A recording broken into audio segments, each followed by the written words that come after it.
Hello, in this video I'm going to share with you some of the main features of an excellent free maths website called Seneca and how it can be used to help your child with their maths. Seneca caters for Key Stage 2 to Key Stage 5, so that's Year 3 up to Year 13. Seneca offers lessons on all the maths topics from Key Stage 2 to Key Stage 5 in the same format, which we'll take a look at in a couple of minutes, but it basically consists of notes, examples, check questions, questions for you to try, and occasional videos. On top of that, for Key Stage 3, we also have standardized assessments and end of topic tests. Key Stage 4, we have standardized assessments, topic tests, diagnostic misconception questions, and exam style questions. And for Key Stage 5, we have exam style questions. Now, if you Google Seneca and then you click on the website, it'll appear as it does on the screen in front of you now. So what you would need to do would be to click on Students Used for Free. So if we take a look at year 3 first of all, so you just click on age group and we just need to go to primary.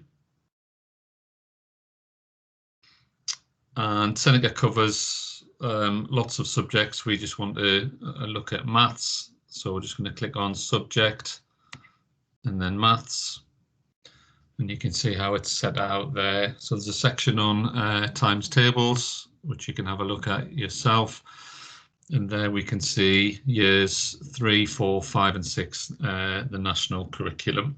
So if we just clicked on, as I said before, years 3 and 4, and we'll take a look at how this website works.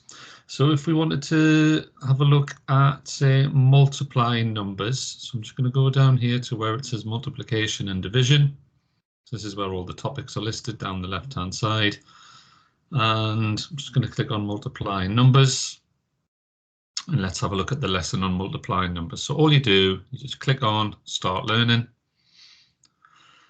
And as you can see there, we have a lesson on how to multiply 36 multiplied by 4 by splitting it into 2 parts, 30 multiplied by 4 and then 6 multiplied by 4, and then just combining those two answers together. So there's the first slide.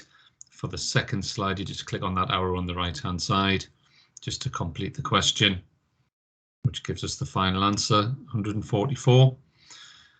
So that's the initial notes. Then if you click on continue, they have these check questions, examples. So we're asked, or we're given the question 37 multiplied by 8. You can follow the steps by just clicking on check and they'll be worked out for you, or if you want to have a go yourself. So 37 multiplied by 8, we know that that splits into 30 multiplied by 8. And then 7 multiplied by 8. So you can either just type in 7 yourself, and we'll go down the next line.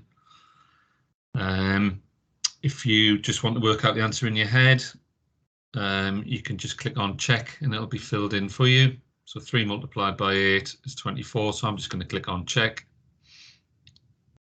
Okay, and then just next, and then we go down to the next line. So 30 multiplied by 8, we should know that that's 240. So I'm just going to type that in. And then you can either type the answers in or just click on check, then next.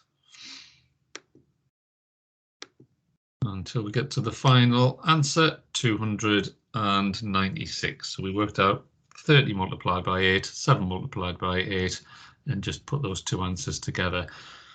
Now, if you click on continue, what will follow is a question for you to do. Okay, so you have to work this out yourself. So how do we split 65 multiplied by 4 in order to work it out? So that would be splitting into 60 multiplied by 4 and then 5 multiplied. Okay, that's confirmed that that's the correct answer.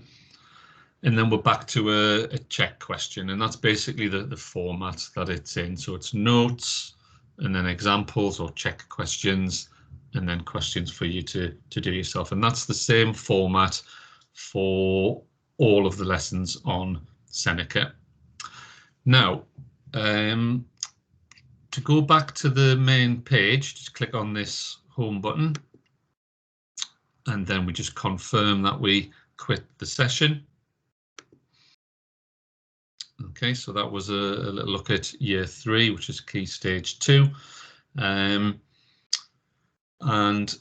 as I mentioned earlier, some extra features on Key Stage 3, first of all, is that you have standardized assessments and end of topic tests, which aren't offered for Key Stage 2. So what we need to do here, I'm going to leave subject highlighted as maths there. You just need to change the age group.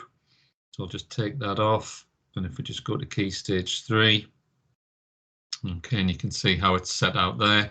So for Key Stage 3, you click on this to get all of the Key Stage 3 maths topics, and this one here to have a look at the standardized assessments. Okay, if I just click on maths Key Stage 3, and just to click on, so we've got on number, and if we have a look at place value, you'll see as we go down here, I'm not going to go through these lessons, just the same format as the one I showed you before, but you see here the end of topic tests are there. So if you click on those, you're just given questions, and they're similar to the ones we just looked at, and they're marked immediately, so you get automatic feedback. Okay, so I'm just going to click on this home button again. So that's where the lessons are for Key Stage 3 with the end of topic tests. For the standardized assessments, again, that's just questions that you answer and you get immediate feedback there and there. Okay, in that little section there. So I'm going to then click on this age group just to show you the next age group. So GCSE, click on GCSE. Okay, so this is broken down into the different exam boards. So AQA, Edexcel, and then OCR at the bottom. So you just choose whichever exam board you're following at school, and they're also obviously split into foundation and higher, depending on whether you're doing the foundation tier or the higher tier. Okay, so if you were doing AQA, your foundation lessons would be in there, your higher lessons would be in there, and they would include your end of topic tests. For your standardized assessments, they would just be in here, in this section here, and here are the diagnostic misconceptions. Okay, so we'll just take a look at those. So just open that up. I'm just going to choose the second one down there, using BIDMAS correctly. So these diagnostic misconceptions, click on Start Learning, are an excellent way, an excellent resource to use when revising, because they highlight the common mistakes that students make. So if we just take this particular question, 5 add 3 multiplied by 2, a common mistake students make will be just to work out this answer from left to right. So we'll do 5 add 3, which is 8, and 8 multiplied by 2, which is 16, which is the wrong answer. In maths, the correct order in which you work out the answer is to follow the letters in the word BIDMAS. So the M stands for is obviously for multiply, and the A for addition. So if we follow the letters in the word BIDMAS, we should do the multiplication first and the addition second. So you would do 3 multiplied by 2 is 6, and then 5 add 6 is 11. 11, that confirms that that's the correct answer. Okay, and there's lots of topics covered under that diagnostic misconceptions section. So that's a very useful resource to use when revising GCSE maths. Just click on the home page there and then quit the session. Okay, so that's what the GCSE maths section looks like. And the last one we need to take a look at is the A-level section. So if I click on A-level, and as with GCSE, this is divided up into the different exam boards. So AQA, Edexcel and OCR. They don't have a pure maths section for all of the exam boards, just the Edexcel.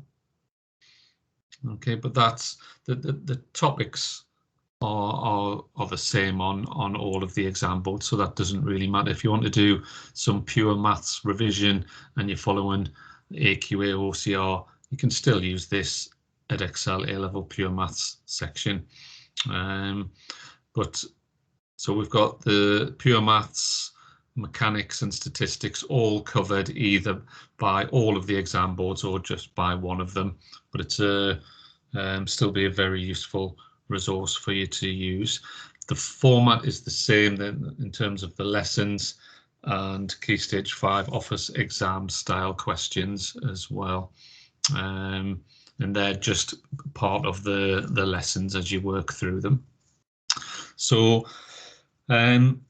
that's basically what Seneca has to offer. It's an excellent website. Hopefully you'll find you found this guide useful, and hopefully you'll find this website helps your child progress with their maths. If there are any issues or questions, then please just get your child to speak to their maths teacher. Thank you.